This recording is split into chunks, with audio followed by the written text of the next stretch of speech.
Estem fent un macrocontrol a l'AP7 perquè és la principal via de transports de Catalunya. Tenim instal·lat un aparell de CRC que el que fa és captar el senyal dels tacògrafs dels camions i informar-nos de possibles infraccions. Controlem també la correcta estiva de la mercaderia, l'accés de pes, comprovem amb els companys de la canina el possible transport de drogues, tràfic il·lícit de persones, armes o de diners. Controlem també el consum d'alcohol i drogues dels conductors dels vehicles i que disposin de les autoritzacions necessàries per fer el transport. Aquesta bossa, per exemple, és d'espècies estupefaents, armes i bitllets.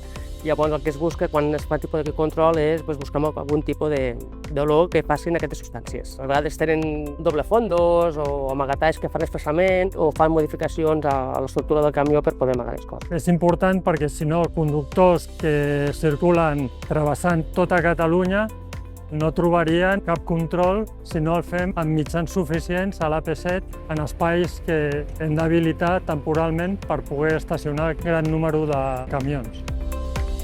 Els conductors agraeixen que els hi fem aquest control perquè el que estem fent és garantir-los les seves drets laborals i ajudar-los a que ho facin el transport en les millors condicions.